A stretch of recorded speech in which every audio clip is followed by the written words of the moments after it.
Iya. Waalaikumsalam. Mana nih? Waalaikumsalam. Jadi kan Kak, kami dari KKN IAIT Maksa. Iya. Jadi kali ini kami ingin mengangkat topik tentang kearifan lokal gitu Kak. Coba Kak, ceritakan Kak, kenapa Kakak memilih usaha kerajinan tangan ini daripada usaha yang lain gitu Kak? Kayaknya itu kakak ibu. Kakak itu suka yang cantik-cantik.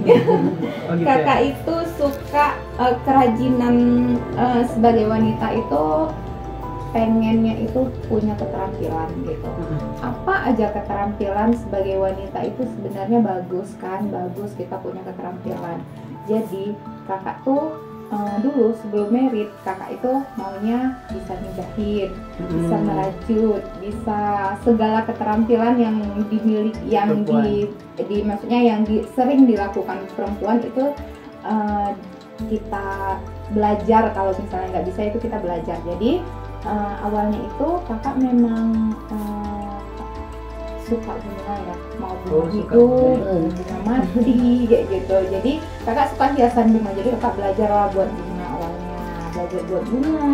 Jadi kakak penasaran, oh ada bunga ini, bunganya itu kan bentuknya berbeda-beda nih kan, banyak bunga-bunga, banyak bentuknya. Jadi belajar bunga satu, belajar bunga satu.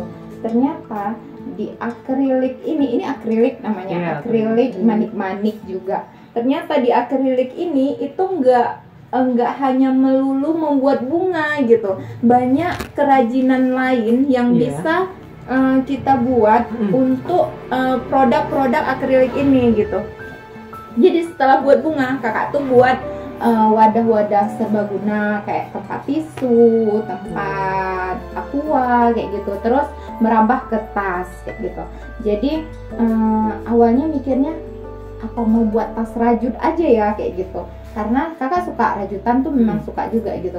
Tapi kita itu lebih bagus nggak usah berpaling ke lain hati, fokus aja dulu ke yang satu dulu gitu kan. Setia gitu, setia ke satu produk gitu, karena mikirnya gini, udah banyak yang dibuat, nggak mungkin untuk makai diri sendiri aja gitu, pasti mau dipasarkan gitu kan. Jadi buat produk lagi yang memang khusus fokus ke produk yang bahan bakunya hampir sama gitu. Jadi yang pembuatan kayak tisu tadi itu buatnya dengan bahan yang sama juga. Iya. Namanya itu bahannya sama, cuman Akrilik bentuknya yang juga berbeda-beda ya, bentuknya Pak ya. memang beda-beda. Bentuknya yang berbeda. Dari situlah awalnya kenapa milih ini. Kak, alat apa aja Kak yang digunakan saat pembuatan kerajinan tangan itu? Siapa jawab ini? Yang buat Gini, di sini karena banyak ya produknya itu banyak, tapi di sini kakak menyediakan yang ada di depan kita aja ya, yang kita jelasin apa aja bahan yang perlu digunakan untuk membuat. Misal ini namanya brush wire ya, ini brush wire itu dia menggunakan kawatnya ini namanya apa? iya. Ini namanya kokmenel. Ini memang kawat khusus untuk membuat bros ini. Seperti itu. Ini kawat khusus untuk membuat bros ini. Bahan-bahan lainnya juga bahan dari akrilik seperti ini. Ini seperti ini. Manik-manik batu gitu kan. Bahan apa lagi yang digunakan? Ya kayak bahan pendukungnya seperti kayak pin brosnya seperti itu. Paling kita menggunakan alat bantu untuk membuat itu kayak tang potong dan ini tang ulir itu seperti ini. Nih makanya jadi bagus seperti ini. Nah, itu kita gunain tang ulir nih seperti ini. Jadi bahan-bahannya itu memang bahan dari akrilik, cuman produk kami berbeda-beda seperti ini. Inilah bahan-bahan yang digunakan. Ada lagi? Tangannya. Kalau selama usaha ini berdiri, tantangan yang terbesar apa? Tantangan yang terbesar apa ya? Pemasarannya itu kita nggak harus sesuai apa yang kita buat, kadang kayak gitu. Oh, kita lagi kepengennya tuh buat produk bunga misalnya.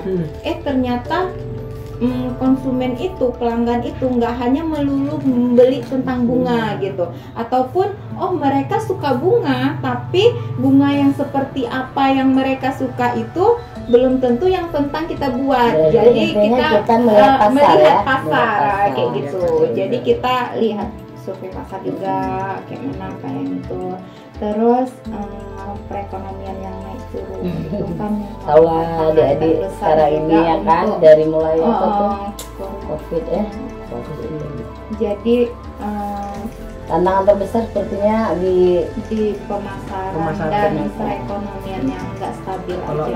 Kalau pembuatannya itu pertama kali idenya itu bukan tantangan tuh, Kak? Itu bukan tantangan itu karena itu tantangan. dari hobi.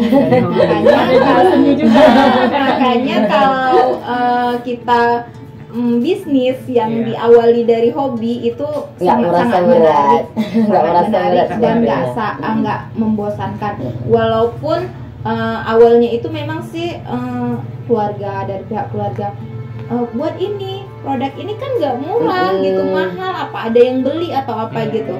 Ya udah, kita niatkan bismillah, kita memunculkan produk, membuat produk yang sesuai dengan mutunya, walaupun harganya mahal tapi insya Allah bermutu gitu, tetap berkualitas. Kita itu yang kita tetap tonjolkan gitu produk kita.